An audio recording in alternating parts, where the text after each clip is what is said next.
भगवान वीरो मंगलम गौतमो गणी मंगलम कुंद कुंदार्यो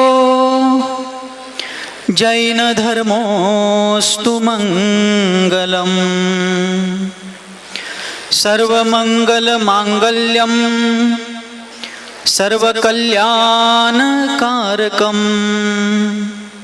प्रधानम सर्वधर्माणां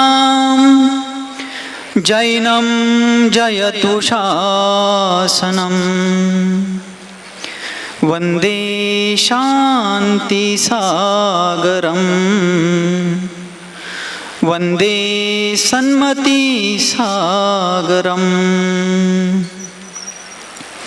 पंच परमेष्ठी भगवान की, द्वादशांग जिनवानी माता की, चारित्र्य चक्रवर्ती समाधि सम्राट मुनिकुल पितामह धर्म साम्राज्य नायक 20वीं शताब्दी के प्रथम आचार्य भगवान श्री शांति सागर जी मुनि महाराज की, दीक्षा गुरु शांत मूर्ति वात्सल्य रत्नाकर गुरुवर आचार्य भगवान श्री सन्मति सागर जी मुनि महाराज की, परम पूज्य आचार्य भगवान श्री विद्या सागर जी मुनि महाराज की, पूज्य आचार्य श्री वर्धमान सागर जी मुनि महाराज की, पूज्य निर्यापक श्रमण मुनिवर श्री धर्म सागर जी मुनि महाराज की, अहिंसा परमो धर्म की,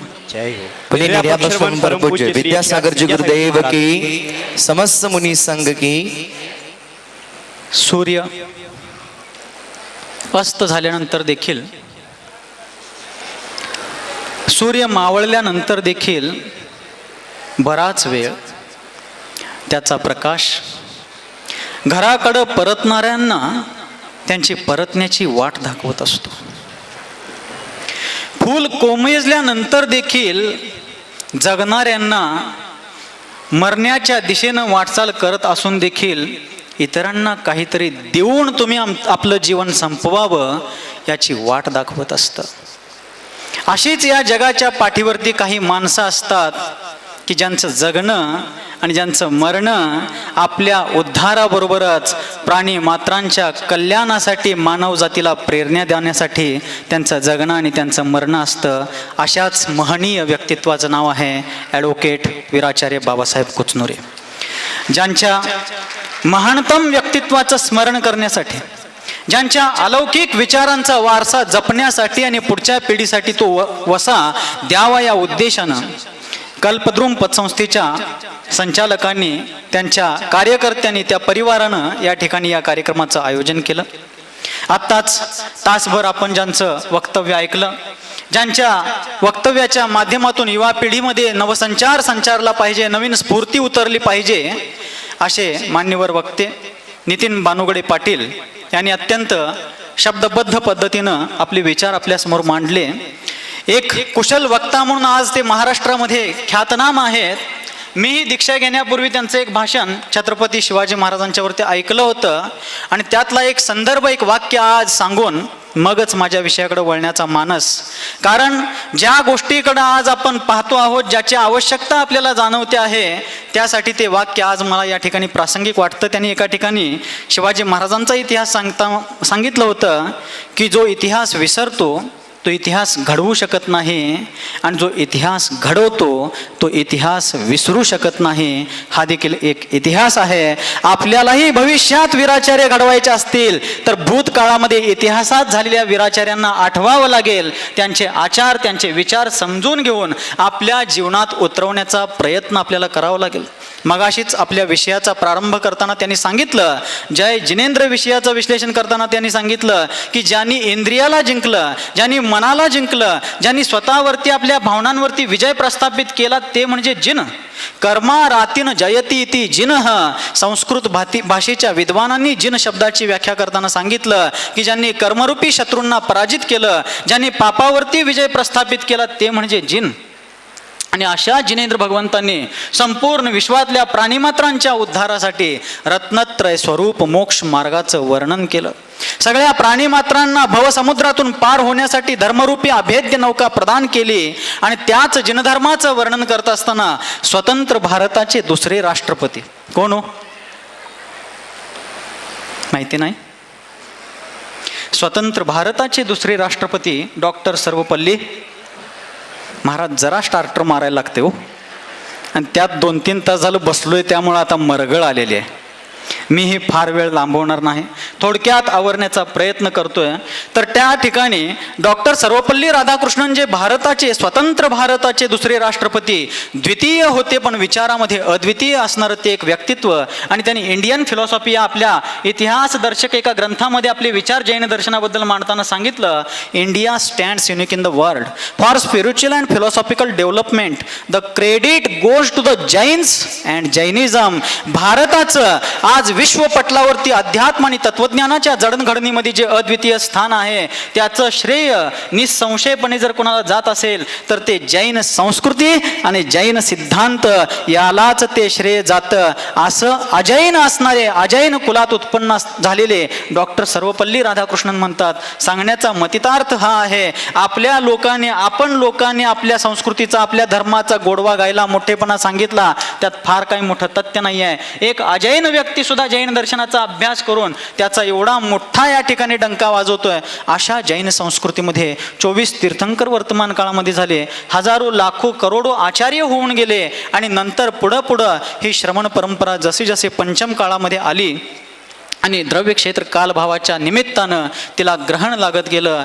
आणि तदनंतर 20व्या शतकामध्ये प्रथमाचार्य चारित्र्य चक्रवर्ती आचार्य भगवान श्री शांतीसागरजी महाराजांनी जर्जर झालेल्या मुनी परंपरेला जीर्णोद्धार करण्याचा विडा उचलला. त्यांनी या श्रमण संस्कृतीला बळ दिलं, आणि त्याच परंपरेमध्ये पुढं गुरुदेव समंतभद्रजी महाराज आचार्य शांतीसागरजी महाराजांचे शिष्य झाले. 1933 साली आचार्य महाराजांचा चातुर्मास ज्यावेळेला राजस्थानच्या ब्यावर धर्मनगरीमध्ये होता, त्यावेळेला देवचंद शहा यांनी त्या ठिकाणी क्षुल्लक दीक्षा घेतली. त्यांचं नामकरण झालं क्षुल्लक समंतभद्रजी महाराज. आणि तिथून पुढे येऊन त्यांनी महाराष्ट्रामध्ये 1934 साली कुंभोज बाहुबलीला गुरुकुलाची स्थापना झाली. आणि आज ज्यांच्या जीवनचरित्राची चर्चा आपण करणार आहोत, त्यांनी त्या गुरुकुलामध्ये धर्मध्यानाचे, धर्मपुरुषार्थाचा धडा घेतला, आणि त्यांनी आमच्या नवपिढीला तोच धर्मदीप आपल्या जीवनामध्ये प्रज्वलित करण्याची प्रेरणा दिली. ते वीराचार्य बाबासाहेब कुचनुरे. अशी ही दिव्य भव्य अलौकिक महान धर्मपरंपरा. ॲडव्होकेट वीराचार्य बाबासाहेब कुचनुरे यांचा जन्म 18 ऑक्टोंबर 1954 रोजी त्यांच्या मामांच्या गावी कर्नाटकातल्या बेळगाव जिल्ह्याच्या अथणी तालुक्यामध्ये दरूर या गावी. कुठल्या गावी ऐका लागलाय? कानानं ऐका लागलाय का ध्यानानं? कर्नाटकामध्ये बेळगाव जिल्ह्यातल्या अथणी तालुक्यामध्ये दरूर गावी मामाच्या गावामध्ये त्यांचा जन्म 18 ऑक्टोंबर 1954 साली झाला. पण जन्म होण्यापूर्वी काही महान लोक असतात, काही विभूती असतात, ती जन्माला येण्यापूर्वीच आपला भावी जीवनाचा पट कसा असेल, आपली जीवनयात्रा कोणत्या दिशेनं जाणारी असते, त्याचं काहीतरी संकेत देत असतात. ज्या प्रकारे तीर्थंकर जन्माला येण्यापूर्वी, गर्भात येण्यापूर्वी त्यांची माता 16 स्वप्न पाहते, ज्या प्रकारे शांतीसागर आचार्य सारखी महान आचार्य मातेच्या उदरी येण्यापूर्वी त्या मातेला सुद्धा अलौकिक स्वप्न पडतात, तसंच वीराचार्यांच्या चंपावती नावाच्या आईला सुद्धा वीराचार्य पोटात असताना 3-4 महिने त्या गर्भवती असताना त्यांना स्वप्न पडलं. त्यांच्या स्वप्नामध्ये ऐरावत हत्तीचं आगमन होत असताना दिसलं. त्या स्वप्नावरून आपण संकेत समजून घेऊ शकतो. ज्या प्रकारे तीर्थंकरांच्या पंचकल्याणकाला संपन्न करण्यासाठी स्वर्गाच्या पायऱ्या उतरून सौधर्मेंद्रादी देवलोक मध्यलोकामध्ये येतात, तसंच समाजसेवेच्या ऐरावत हत्तीवरती बसलेला एक नररत्न चंपावतीच्या उदरी जन्माला येणार आहे. हा संकेत जन्माला यायच्या अगोदरच वीराचार्यांनी दिला होता. आणि मग पुढे जाऊन 18 ऑक्टोंबर रोजी त्यांचा जन्म झाला. बालपणी बालक्रीडा करत करत ते लहानाचे मोठे झाले. प्राथमिक शाळा त्यांनी गणेशवाडीच्या जिल्हा परिषद शाळेमध्ये शिकली. आणि पुढं ज्याच्या पुण्याचा प्रबल उदय असतो, त्याला जे जे त्याच्या जीवनाला घडवणारं असतं ते मिळत जातं. त्यांच्या ज्येष्ठ बंधूंना त्यांच्या वडिलांनी बाहुबलीला घातलं होतं, पण त्या ज्येष्ठ बंधूंचं मन बाहुबलीत रमलं नाही, ते पळून घराकडे आले. परंतु वीराचार्यांचे भाव झाले बाबासाहेबांचे. 3री-4थीच्या वयात असणाऱ्या बाबासाहेबांचे विचार झाले, आणि वडिलांना त्यांनी सांगितलं की बाबा मला बाहुबलीला शिकायचं आहे. वडिलांनी म्हटलं अरे एकट्याला घातलं होतं, त्यानं काय केलंय ते मी बघितलंय, तुला कशाला घालू. त्यावेळेला त्यांनी आपल्या मळ्यात, दारात, अंगणात उभ्या असलेल्या आंब्याच्या झाडाकडे बोट करून दाखवलं, बाबा, एक आंबा गळून खाली पडला म्हणजे सगळेच गळून पडतील असं नाही. दादा ते गुरुकुल सोडून आलाय म्हणजे मी पण सोडून येईन असं नाही. मला गुरुकुलात घाला, मला गुरुदेवांच्या छत्रछायेखाली शिकायचं आहे. आणि वडिलांनी त्यांचे विचार, बालपणामध्ये असणारे परिपक्व विचार पाहून आपल्या मुलाला बाहुबलीला घातलं. आणि बाहुबलीच्या गुरुकुलामध्ये गुरुदेव समंत भद्रजी महाराजांच्या सारख्या महान शिल्पकाराच्या हाताखाली हे महान रत्न कोंदण घेऊ लागलं, त्याला पैलू पाडू लागले.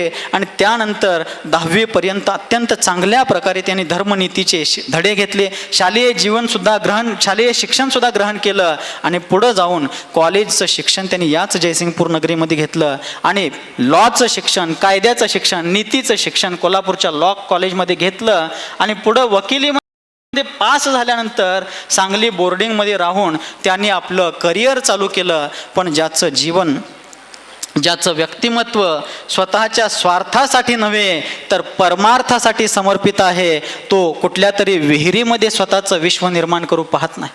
वीराचार्य वकिलीचं काम करत असताना देखील समाजामध्ये तळागाळामध्ये असलेल्या लोकांची परिस्थिती समजून घेत होते, त्याचं आकलन त्यांना होत होतं. आणि त्याचबरोबर त्यावेळी असणारे जे गोरगरीब शेतकरी आहेत, शेतमजूर आहेत, किसान आहेत, अन्यही तळागाळातले लोक आहेत, गोरगरीब आहेत, त्यांची होणारी परिस्थिती, त्यांना कायद्याचं नसणारं ज्ञान, त्या ज्ञानाअभावी त्यांची होणारी फसवणूक आणि त्यामुळं होणारे त्यांच्या जीवनाची ससे होलपट, ह्या सगळ्या गोष्टींना पाहून वीराचार्य बाबासाहेब कुचनुरे, अजून त्यावेळेला वीराचार्य सुद्धा झाले नव्हते, बाबासाहेब कुचनुरे या सामान्य नामाभिधानानं ते समाजामध्ये थोड्याफार लोकांच्याद्वारे ओळखले जात होते. पण त्यांच्यातला माणूस कुठंतरी जागा होत चालला होता, त्यांच्यातली संवेदनशीलता कुठंतरी उमलत चालली होती. आणि त्यावेळी त्यांनी सांगलीचे प्रसिद्ध वकील SS पाटील नावाचे त्यांच्या हाताखाली काम चालू केलं. आणि काम करता करता त्यांनी शेतकऱ्यांना त्यांच्या हक्काचं, त्यांच्या अधिकाराचं काय आहे याचा परिचय करून देऊ लागले. शेतकऱ्यांना योग्य प्रकारे न्यायालयामध्ये आपली बाजू मांडण्याची प्रेरणा देऊ लागले.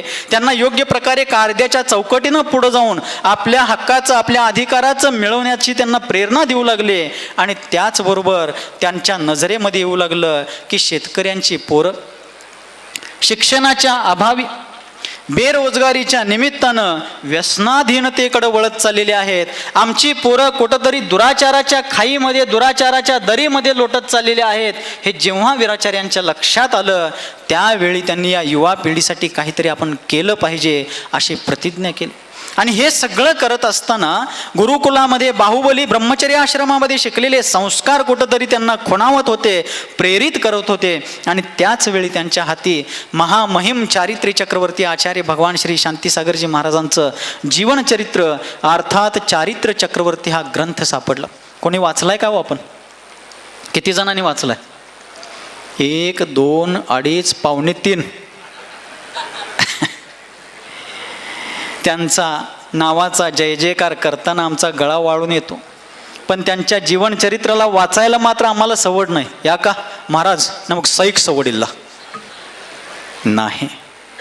कुठंतरी आपण आपल्या जीवनामध्ये अशा महापुरुषांच्या जीवनचरित्राला पाहण्याचा प्रयत्न करूया, त्यातून प्रेरणा घेऊया. आणि ज्यावेळेला वीराचार्यांनी चारित्र्य चक्रवर्ती हा ग्रंथ वाचला आणि त्यांच्या लक्षात आलं, रोज प्रॅक्टिस करत असताना सुद्धा, वकिली करत असताना सुद्धा त्यांना कुठंतरी जाणवत होतं, पण तो ग्रंथ वाचताना ती भावना प्रकर्षानं वर येऊ लागली. आणि त्यांनी मनामध्ये ठरवलं की वकिली करत असताना इच्छा नसताना देखील आपल्याला कुठंतरी खोटं बोलावं लागतं, कुठंतरी अन्यायाच्या बाजूमध्ये सुद्धा आपल्याला ना इलाजास्तव कुठंतरी सहभाग घ्यावा लागतो. आणि म्हणून हे पापच नको म्हणून भरामध्ये येत चाललेली त्यांची वकिली, अल्पावधीमध्ये सर्वत्र चांगले वकील म्हणून, गरिबांची साथ देणारे, पैसे नसणाऱ्यांची मदत करणारे वकील म्हणून नावारूपाला येत असताना सुद्धा त्यांनी वकिली सोडून दिली. आणि सामाजिक चळवळीमध्ये, व्यसनमुक्तीच्या कार्यामध्ये, शाकाहाराच्या उद्धारामध्ये आणि अन्य अशाच धार्मिक गोष्टींच्या प्रभावनेमध्ये त्यांनी आपलं जीवन झोकून दिलं. आज स्वतःच्या स्वार्थासाठी धर्माला विकायला निघालेली माणसं सुद्धा आपल्याला मिळू शकतात, आपल्याला आढळू शकतात. परंतु धर्म, समाज, संस्कृती, सिद्धांत, संघ या सर्वांच्यासाठी आपलं जीवन पणाला लावणारी माणसं फार विरळ. वीराचार्यांच्यासारखी, बाबासाहेब कुचनुरेंच्यासारखी अशी माणसं शताब्दीमधून शेकडो वर्षांच्या कालखंडानंतर कधीतरी जन्माला येतात. आणि असा हा नररत्न ज्या वेळेला समाजामध्ये, समाज जीवनामध्ये अवतरला, समाजामध्ये फिरू लागला, त्याच्या लक्षात येऊ लागलं की आचार्य शांतीसागरजी महाराजांनी ज्या संस्कृतीला पुनरुद्धारित केलं, असं असलं तरी देखील जनमानसापर्यंत अजूनही धर्मप्रभावनेची गंगा वाहायला अजून कुठंतरी बांध घातले गेलेले आहेत. आमच्या तरुण पिढीला या प्रवाहामध्ये आणलं गेलं पाहिजे. आमच्या तरुणांना धर्माचे संस्कार अजून मिळालेले नाही आहेत, त्यांच्यामध्ये ते रुजवले गेले पाहिजेत. याची जाणीव त्यांना जेव्हा होऊ लागली, त्यांचं मन तळमळू लागलं, तडफडू लागलं, आणि मग त्यांनी विडा उचलला की या समाज घटकासाठी, या तरुण पिढीसाठी काहीतरी केलं पाहिजे. आणि मग वीराचार्य बाबासाहेब कुचनुरे गावोगावी फिरू लागले.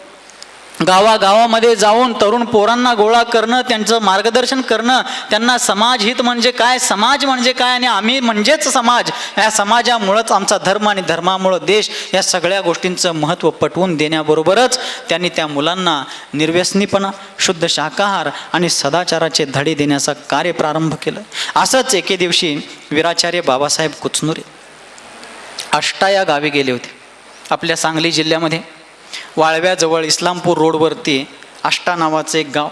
त्या काळामध्येच त्या आष्ट्याला 1.25 आष्टा असं म्हटलं जायचं. अशा त्या आष्ट्याला ज्यावेळेला ते गेले, आणि आष्ट्यामध्ये गेल्यानंतर एक एक घरामध्ये जाऊन तरुण पोरांना गोळा करू लागले, त्यांना हाक मारू लागले, मंदिरात येण्याची साथ घालू लागले. आणि ते करण्यासाठी घरोघरी जात असताना एका अंगणात, एका उंबऱ्यावरती गेल्यावरती आतनं आजी आली. पाहिलं तर दारात 4-6 लोक उभारलेले आहेत. आजी दारात आलेल्या माणसांना आत या असं न म्हणता आतनंच सांगते, बाबांनो, कालच एका गावची लोक कळस खपवायला आलती, तुम्ही आणि आज कशाला आलाय? म्हणजे गावोगावी पंचकल्याण पूजा असताना वगैरे पावती फाडायला, कळस खपवायला लोक जातात. आजींना वाटलं हे पण कोणत्या तरी गावची कळस खपवायला आलेली पोरं असतील, माणसं असतील. बाबासाहेब कुचनुरे म्हणाले, आजी ऐका लागलाय? आजींना नव्हतं, तुम्हाला म्हणू लागलं.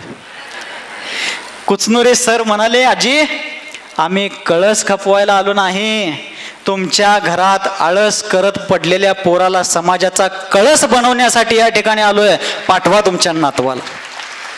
उमरा आणि उमरा झिजवून वीराचार्यांनी घराघरातनं, गावागावातनं, गल्ली गल्लीतनं पोरं गोळा केले. आणि 1-2 वर्षामध्येच हजारो युवकांची सेना, वीर जवानांची सेना वीराचार्यांनी तयार केली. ज्या गोष्टी थोरा मोठ्यांना दशकानुदशके काम करून जमल्या नव्हत्या, वीराचार्यांनी वर्षभरातच केला. याचा अर्थ पूर्वी प्रयत्न करणाऱ्यांचं काहीच महत्त्व नाही असं बिलकुल नाही. ज्यांनी ज्यांनी जे जे सत्कार्य केलेलं आहे त्यांचं प्रत्येक कार्य प्रशंसनीय आहे.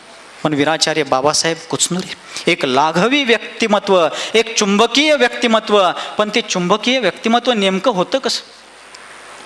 पूजनीय धर्मसागरजी महाराज आमच्या संघाचे वडीलधारे मुनी, की ज्यांनी वीराचार्य बाबासाहेब कुचनुरेंच्या खांद्याला खांदा भिडवून गृहस्थाश्रमामध्ये असताना 8-9 वर्ष सदैव रात्रंदिवस सावलीसारखं त्यांच्यासोबत, अनेक इतर कार्यकर्त्यांच्या सोबत राहून काम केलं.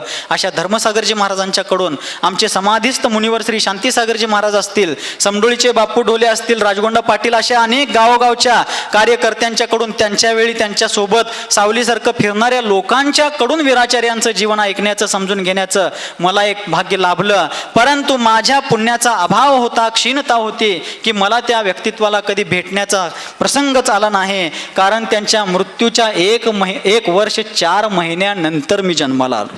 भेटणार कसा? संपर्काने संगती लाभणार कशी?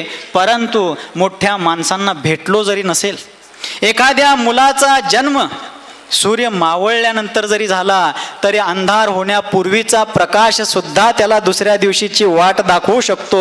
तसं वीराचार्यांना मी जरी पाहिलो नसलो तरी ज्या बोर्डिंगला त्यांनी कर्मभूमी बनवली, त्याच बोर्डिंगमधून माझ्या गुरुदेवांनी, सन्मती सागरजी महाराजांनी या क्षेत्रात येण्याच्या माझ्या मार्गाचा दरवाजा 2006च्या चातुर्मासामध्ये खुला केला. त्याच बोर्डिंगच्या चातुर्मासपासून मी या मार्गात आलो.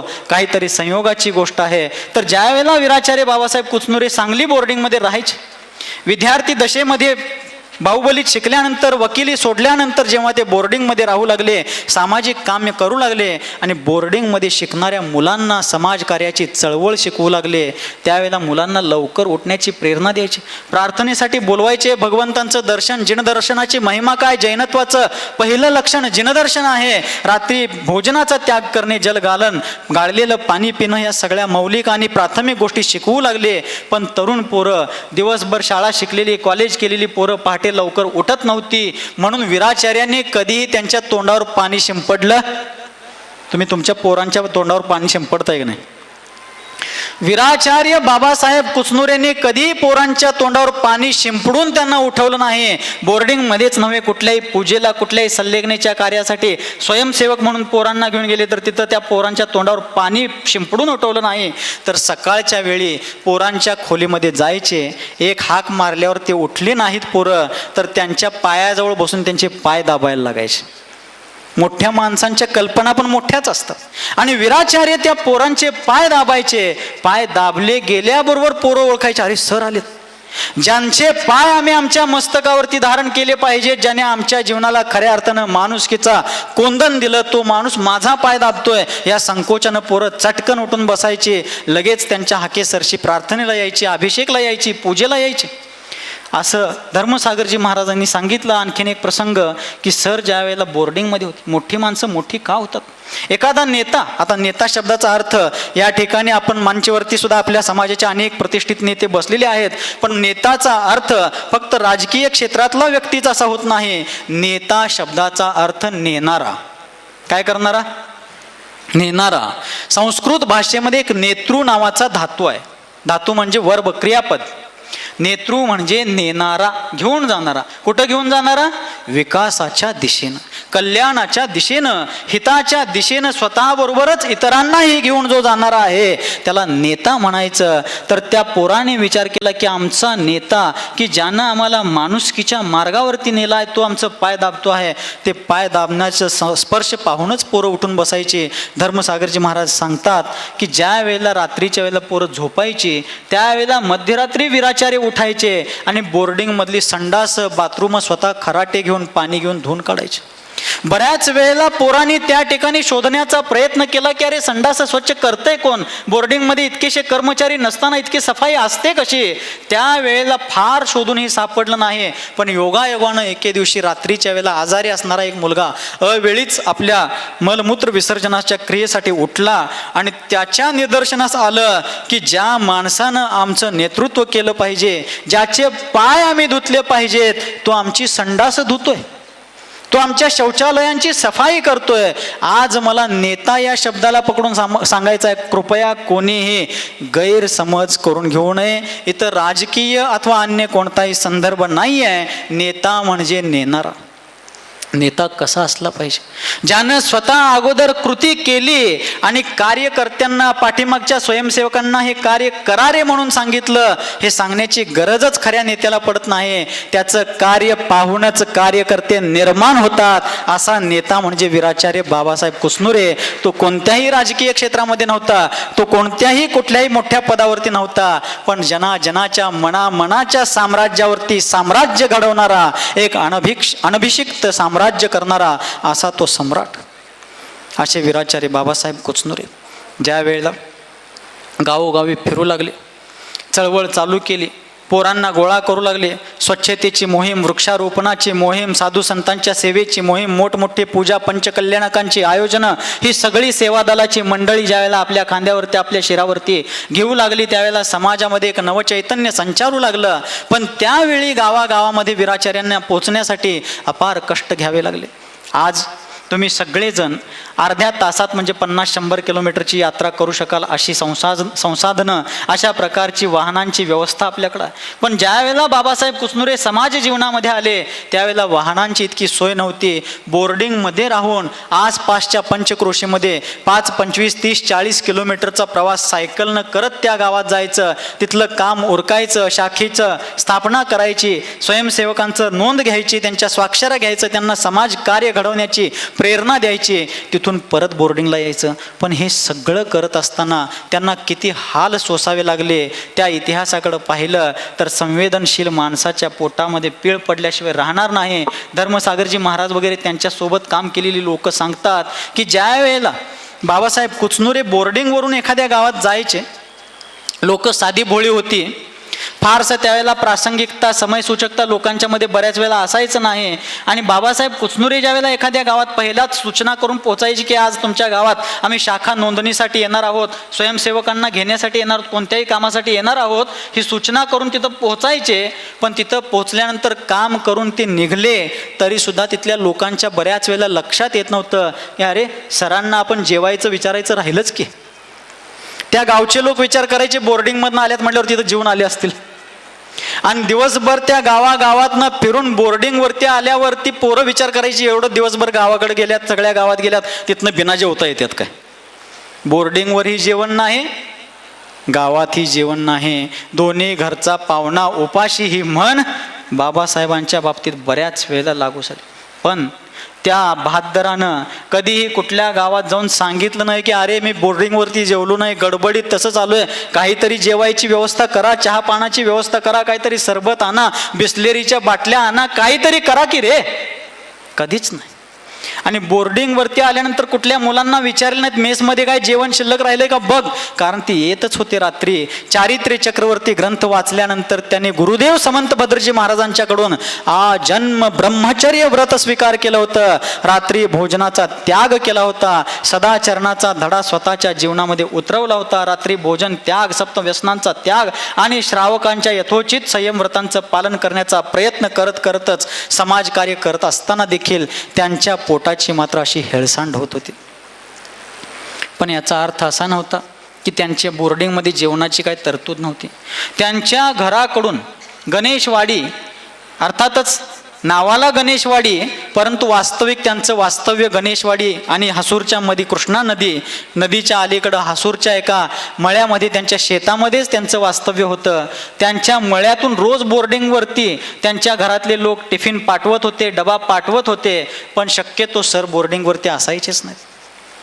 ते कुठंतरी शाखेच्या नोंदणीसाठी, मुनी महाराजांच्या दर्शनासाठी, कुठंतरी शिबिरासाठी, कुठंतरी व्याख्यानासाठी आणि काहीतरी चांगल्या कार्यासाठी गेलेले असायचे. पण जाताना बोर्डिंगमध्ये त्यांच्या 9 क्रमांकाच्या खोलीमध्ये जे त्यांचे रूममेट होते त्या व्यक्तीला त्याने कायमसाठी सांगून ठेवलेलं होतं की माझा डबा जर आला, माझा डबा रोज येतोयच, माझा डबा आला तर आपल्या बोर्डिंगमध्ये राहणारा त्या खोलीतला अमुक अमुक गावचा जो अमुक अमुक नावाचा विद्यार्थी आहे ना, तो फार गरीब आहे रे.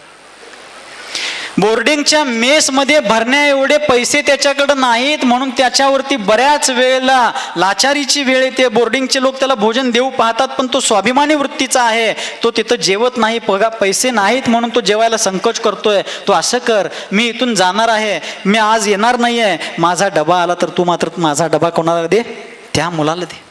बघा, स्वतः त्या गावात जिथं गेल्या तिथंही उपाशी, बोर्डिंगवर परत आले तरी उपाशी, पण स्वतःचा डबा एखाद्या गरीब विद्यार्थ्याला जो अभ्यास तर करतोय पण उपाशी पोटी झोपतोय, कोणीही उपाशी झोपू नये म्हणून वीराचार्यांनी हे काम केलं. गुरुदेव सन्मती सागरजी महाराज नेहमी म्हणायचे, जो आपली भाकरी वाटून खातोय त्याला कधी भुकेचा रोग होत नाही. वीराचार्यांनी भाकरीच वाटली नाही, डबाच देऊन गेले, म्हणून आज जाऊन त्यांची 30, 35, 40 वर्ष झाली तरी आज आपण त्यांचं स्मरण करतो आणि केलंही पाहिजे. एका विचारकांनी एका ठिकाणी म्हटलं, भूक लगने पर खाना संस्कृती है, भूक लगने पर खाना प्रकृती है. प्रकृती म्हणजे शरीराचा धर्म. भूक लगने पर खाना प्रकृती है, भूक ना लगे तो भी खाना विकृती है. काही माणसं सारखं चालूच असतात की थांबत नाहीत, ती कधी कायम 24 तास त्यांचं मीटर चालूच असते.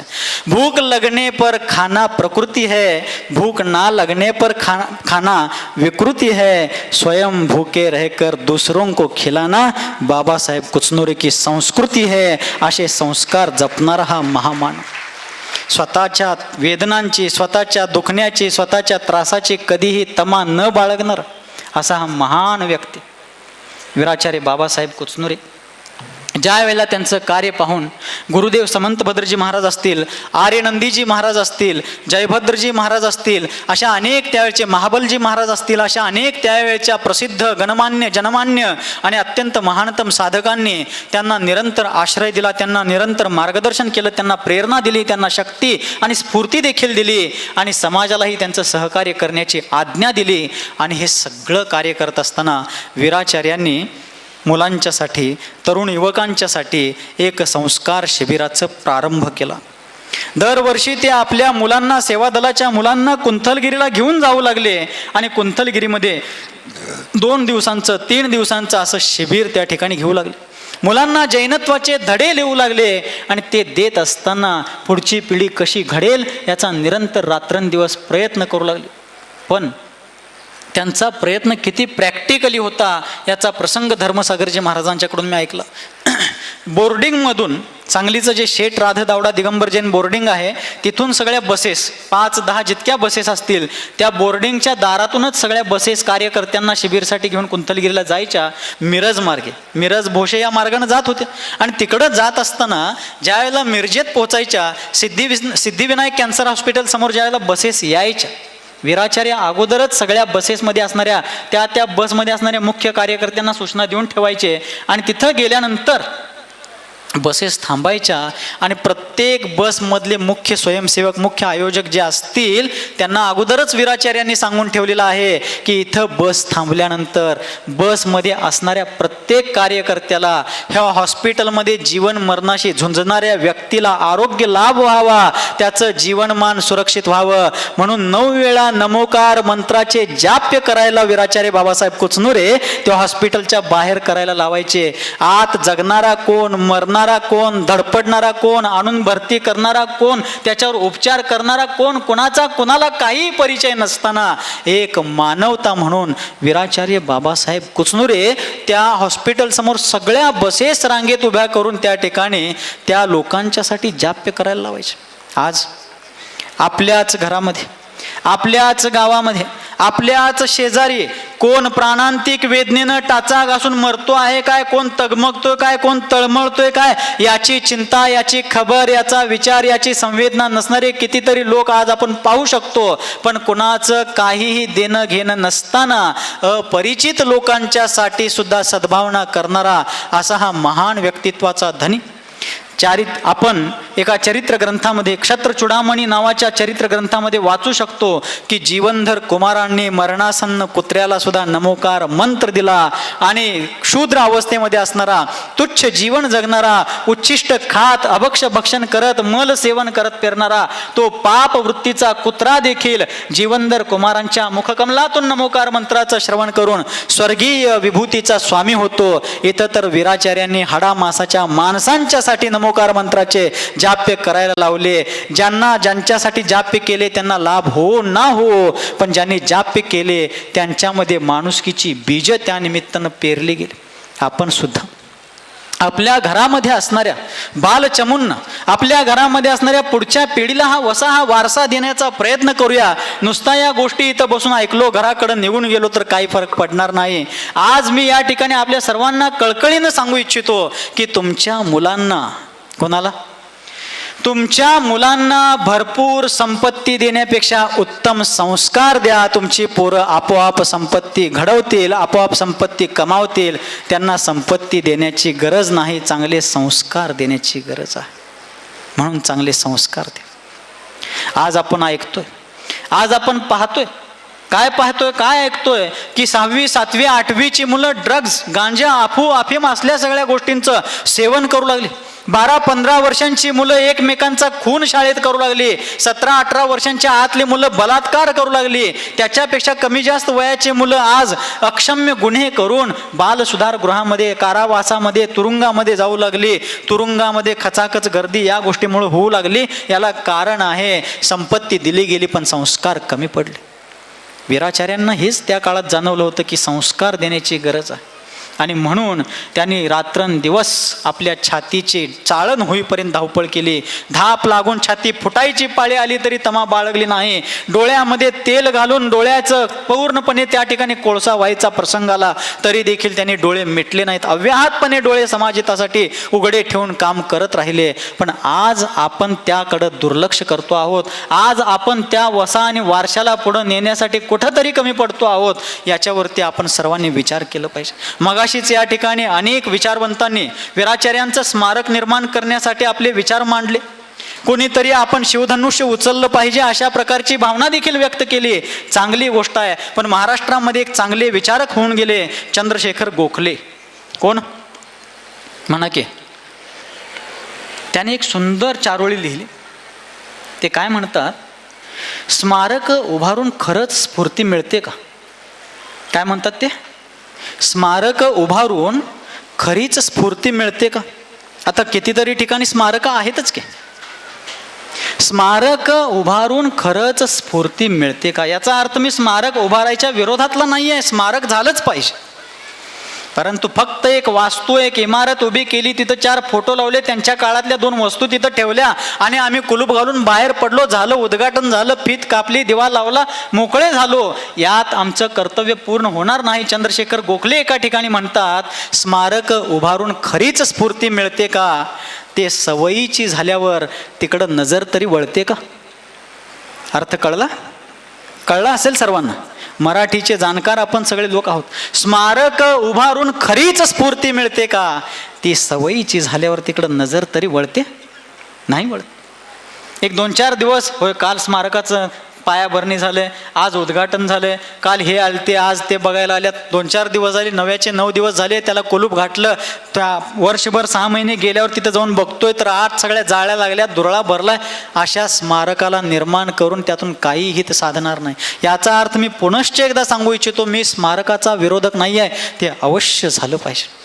गणेशवाडी जैन समाजानं मगाशीच या ठिकाणी घोषणा केली होती की त्या स्मारकासाठी आपण जागा शोधत असाल तर आमच्या गावामध्ये आमच्या समाजाची म्हणून असणारी उपलब्ध जागा ती आम्ही या स्मारकासाठी देऊ. आत्ता माझ्याकडे एक सूचना गणेशवाडी जैन समाजानं पोचवलेली आहे की आमच्या गणेशवाडीमध्ये, की जे गाव वीराचार्यांचंच आहे, त्या गावामध्ये जर तुम्ही स्मारक बांधणार असाल तर आमच्या गणेशवाडी गावातर्फे 25 लाख रुपयांची दानराशी आम्ही त्या स्मारकासाठी देतो, अशी सूचना मगाशीच गणेशवाडीच्या कार्यकर्त्याने, जे आमच्या संघाशी सदैव संपर्कात आहेत, त्यांनी मगाशीच माझ्यापर्यंत ही सूचना पोहोचवली. पैसा येत जाईल, पैसा कुठेही कमी पडणार नाही. देणारे भरपूर आहेत, घेणारेच कमी आहेत. ऐका लागलं, देणारे भरपूर आहेत, घेणारे कमी आहेत. पण देणाऱ्यांना देत असताना एक विचार मात्र मनामध्ये नक्कीच डोकावतोय की आम्ही ज्यांच्या हातामध्ये देतोय ते ह्या पैशाचा सदुपयोग करतील का? आम्ही ज्यांच्या हातामध्ये आमच्या घामाचा पैसा देतोय, आमच्या पोटाला चिमटा लावून, फाटलेल्या धोत्राला गाठी मारून आम्ही ज्यांच्याकडे हा पैसा समाजकार्यासाठी, धर्मकार्यासाठी देतोय, त्या पैशाचा पारदर्शी पद्धतीनं उपयोग होईल का? आणि त्याचं पारदर्शी पद्धतीनं काम केल्यानंतर आमच्यापर्यंत त्याचं काहीतरी सर्टिफिकेट येईल का की हे काम व्यवस्थित झालेलं आहे? देणारे लोक फार आहेत, घेणारे कमी आहेत. घेणाऱ्यांनी ते घ्यावं, त्याचा सदुपयोग करावा, त्याचा चांगला उपयोग करून पुढच्या पिढीसाठी काहीतरी वसा आणि वारसा देऊया. दगड धोंड्यांची स्मारकं बांधण्याबरोबरच माणसामध्ये भगवान कसा घडवता येईल या गोष्टीवरती जास्त फोकस करूया आणि वीराचार्यांचा वसा आणि वारसा आपण पुढच्या पिढीपर्यंत नेऊन देण्याचा प्रयत्न करूया. कारण महान लोकांचं जीवनचरित्र खरोखरच प्रेरणादायी असतं. महान लोक कसे असतात? 4:30 वाजलेले आहेत. माझ्या समोर जे वेळापत्रक कार्यक्रम पत्रिका ठेवलेली आहे त्यात 5:05 लिहिलेलं आहे. चालेल ना अजून थोडा वेळ? नक्की चालेल. कारण वक्त्यालाही वेळेचं भान असणं फार गरजेचं आहे. एक दृष्टांत, एक प्रसंग मी त्यासाठी नेहमी सांगत असतो. असेच एक वक्ते एका ठिकाणी व्याख्यानासाठी गेलेले असतात. चांगलं व्याख्यान झालं, व्याख्यानानंतर त्यांचा सत्कार करण्यात आला. पण सत्कार करताना त्यांच्या गळ्यात 2 हार घातले. एक मोठा हार होता, एक लहान हार होता. हार घालून झाल्यावर वक्त्याला आश्चर्य वाटलं, अरे आजपर्यंत शेकडो भाषणं केलो, अनेक व्याख्यानं केलो, पण 2 सत्कार कुठे केले नाहीत. 2 केले, त्यात पण एक मोठा हार, एक दुसरा लहान हार घातले, काय भानगड? त्यांनी विचारलं सत्कार करणाऱ्यांना, असं का हो? त्यावेळेला त्यांनी सांगितलं, तुम्ही फार चांगलं बोलला बघा, म्हणून हा लहान हार घातलाय, आणि वेळेत संपवलाय म्हणून मोठा हार घातलाय. मी काय हार घालून घेणार? लवकर आवरणार. माझ्या समोर जे वेळ ठेवलेली आहे त्याच्या पुढे जाणार नाही याची गॅरंटी देतो. परंतु तुम्हाला चालत असेल तर आणखीन थोडा वेळ घेतो, कारण माझा अजून अर्धा तास शिल्लक आहे. चालेल ना? ठीक. कारण स्वतंत्र भारत, त्यातही लोकशाही आहे. पण आपण सर्वांनीच जर खरोखरच आमच्या पुढच्या पिढीला चांगला माणूस घडवायचा असेल, तुम्ही मला एका प्रश्नाचं उत्तर द्या की तुमची मुलं, कोणाची मुलं, कोणाची, तुमची मुलं मोठा माणूस बनला पाहिजे का चांगला माणूस बनला पाहिजे? कसला? तुमचा मुलगा मोठा माणूस व्हावा की चांगला माणूस व्हावा, हा विचार आजच केला पाहिजे. आई वडिलांचं स्वप्न आहे की माझा मुलगा मोठा माणूस नव्हे, चांगला माणूस झाला पाहिजे. असं जर करायचं असेल तर आम्ही सर्वांनी त्याच्यासाठी आजपासून, आत्तापासूनच प्रयत्न केले पाहिजेत. विशेष करून आई वडिलांनी, वडिलांच्या बरोबर, वडिलांच्यापेक्षाही जास्त भूमिका आईची आहे. कारण एका इंग्रजी नीतिकारांनी एका ठिकाणी म्हटलं, one good mother is better than 100 teachers. एक चांगली आई, एक श्रेष्ठ माता 100 शिक्षकांपेक्षा श्रेष्ठ असते. म्हणून तुम्ही तुमच्या हातात हे कार्य करा, तुमच्या हातामध्ये हा संकल्प घ्या, तुमच्या हातामध्ये हा प्रोजेक्ट घ्या की मलाही एक वीराचार्य घडवायचा, मलाही एका बाबासाहेबाचं निर्माण करायचं आहे, मलाही एका वीराचार्याला घडवायचं आहे. पण नुसता तोंडानं बोलल्यानं, शाब्दिक जमा खर्च केल्यानं वीराचार्य घडत नसतात. त्याच्यासाठी आपण ही मेहनत घ्यावी लागणार आहे, प्रयत्न करावे लागणार आहेत, त्याच्यासाठी आपल्यालाही योगदान द्यावं लागणार आहे. महान माणसं उगाचच महान होत नसतात, ती कशामुळं महान होत असतात? एक संस्कृत सुभाषित स्मरणात येत आहे, लक्षात येत आहे. सज्जन आणि दुर्जन माणसांच्यातला फरक त्या ठिकाणी व्यक्त करण्यात आलेला आहे. सज्जनांच्याकडं जी साधना आहेत तीच दुर्जनांच्याकडे देखील आहेत, दुर्जनांच्याकडे जी साधना आहेत तीच सज्जनांच्याकडे देखील आहेत. पण त्याचा उपयोग सज्जन कसा करतात, दुर्जन कसा करतात, त्याचं फलनिष्पत्ती काय असते, याचं वर्णन एकाच श्लोकामध्ये संस्कृत नीतिकारांनी एका ठिकाणी केलं. विद्या विवादाय धनम मदाय. ऐका लागलाय काय म्हणतात ते? विद्या विवादाय धनम मदाय शक्ती परेशान परिपीडनाय खलस्य साधोर विपरीत मेतद ज्ञानाय दानाय परिरक्षणाय. म्हणजे खल, खल म्हणजे दुर्जन, खल म्हणजे असभ्य, खल म्हणजे अशिष्ट व्यक्ती. असा दुर्जन व्यक्ती जो आहे त्याच्याकडं विद्या आहे, त्याच्याकडं धन आहे आणि त्याच्याकडे शक्ती आहे. किती गोष्टी झाल्या हो? 3 गोष्टी झाल्या. त्या 3 गोष्टी सज्जनाकडेही आहेत आणि दुर्जनाकडेही आहेत. पण दोघं त्याचा उपयोग कसा करतात? विद्या विवादाय. जो दुर्जन व्यक्ती आहे तो आपल्या विद्येचा उपयोग विवाद करण्यासाठी, वाद वितंड करण्यासाठी, दुसऱ्यांच्या बरोबर भांडणं करण्यासाठी, कुरापती काढण्यासाठी, सगळीकडे उत्पात माजवण्यासाठी, उपद्रव करण्यासाठी दुर्जन व्यक्ती विद्येचा उपयोग करतो. विद्या विवादाय धनम मदाय. पैशाचा उपयोग अहंकारासाठी करतो. माझ्यासारखा श्रीमंत, माझ्यासारखा पैसेवाला, माझ्यासारखी संपत्ती, माझ्या एवढं वैभव कोणाचंच नाही याचा अहंकार करतो. पण एका ठिकाणी एका उर्दू विचारकांनी, एका उर्दू कवींनी म्हटलं, कल जो तन के चलते थे अपनी शान व शौकत पर शम्मा तक नहीं जलती आज उनकी तुरबत पर. काल आपल्या धनसंपत्तीच्या वैभव ऐश्वर्याच्या अहंकाराने जे ताठून चालत होते, आज त्यांच्या स्मृतीस्थळावरती एक साधी मेणबत्ती सुद्धा जळत नाहीये. अहंकार कशाच? कसले कसले चक्रवर्ती, कसले कसले राजे रजवाडे, कसले कसले महापुरुष सुद्धा कालकवलीत होऊन निघून गेले. आपण कशाचा अहंकार करतो, कशानं ताठून चालतो, कशाचा गर्व? सगळ्याच गोष्टी क्षणभंगूर, चमकणाऱ्या आकाशात एक क्षणासाठी चमकणाऱ्या विजेप्रमाणे असणाऱ्या सगळ्या गोष्टी, पण माणसाला त्याचा दांडगा अहंकार. हिंदी विचारक एका ठिकाणी म्हणतात, कितने नादान होते हे गुब्बारे. गुब्बारे म्हणजे फुगे हो, केसावर फुगे येत नाहीत का, किंवा ते बंबई मिठाईवाले फुगे हे करत नाहीत का, त्याला गुब्बारे म्हणतात हिंदीमध्ये. कितने नादान होते हे गुब्बारे कि चंद सांसों में फूल जाते. फूल जाते म्हणजे फुगतात. कितने नादान होते हैं गुब्बारे कि चंद सांसों में फूल जाते हैं, जरा से उड़ने लगे हवा में तो अपनी औकात भूल जाते. कशाचा अहंकार आजचा माणूस करतो? कोरोना काळानं आपल्या सगळ्यांना एक धडा दिलेला आहे की कुबेरापेक्षा संपन्न ज्याची ख्याती होती, अशा प्रकारची माणसं सुद्धा दवाखान्यात बेवारशाप्रमाणे मरून गेली. त्यांचा अंत्यसंस्कार म्युन्सिपाल्टीच्या लोकांनी केली, पोरं घरात बसली. कशाचा अहंकार, कशाची घमेंड? कुठलीही गोष्ट कायम राहणार नसते.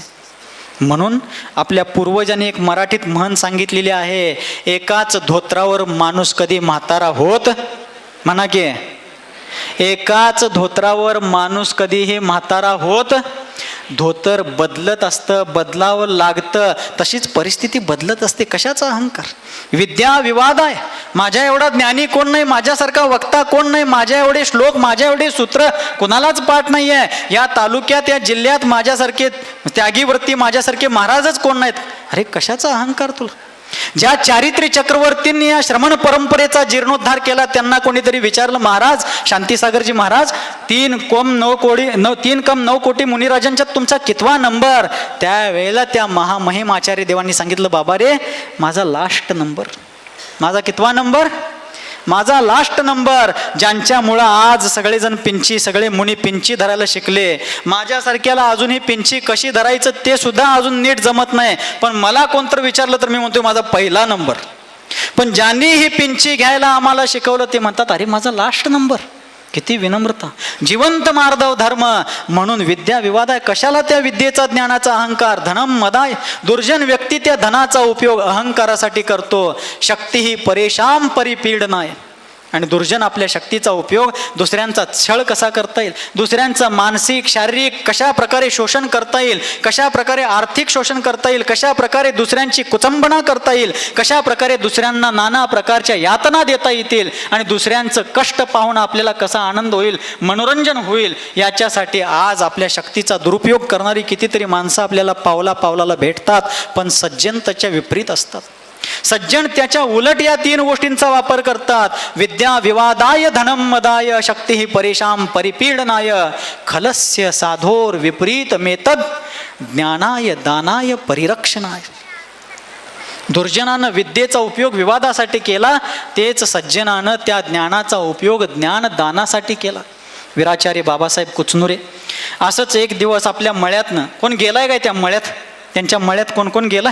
बरेच लोक यातले गेले असतील, पण काही लोक अजून गेले नसतील. तो परिसर पाहिला असेल तर मी जे सांगतोय त्या संदर्भाचं स्पष्टीकरण क्लिअर होईल. एक दिवस आपल्या बोर्डिंग आणि सामाजिक कामातनं थोडासा वेळ काढून वीराचार्य घरी आपल्या आई वडिलांच्याकडं आपल्या परिवारामध्ये गेले होते, काही कामानिमित्त काही कारणानिमित्त. आणि गेलेले असताना सहज आपल्या गावाकडं जाऊन यायचं म्हणून नदीतनं पलीकडं, फक्त मध्ये नदी, अंकली आणि उदगाव आहे का नाही तसं समजून घ्या की हो, तिथं हसूर आणि गणेशवाडी, फक्त मध्ये नदी. आणि एक दिवस नावेतनं पलीकडे गेले, बस्तीत जाऊन दर्शन घेतले. आणि बस्तीकडे जात असताना ग्रामपंचायतीच्या फलकावरती, ग्रामपंचायतीच्या सार्वजनिक बोर्डवरती गावातल्या शाळेनं एक विद्यार्थ्यांच्यासाठी लिहिलेली सूचना सरांना त्या ठिकाणी वाचायला मिळाली. ऐका लागलाय? महाराज सारखं का विचारताय हो? वेळ झाल्यावर लोक जरा चलबिचल करतात, मला माहिती आहे, पण थोडा वेळ धीर धरा.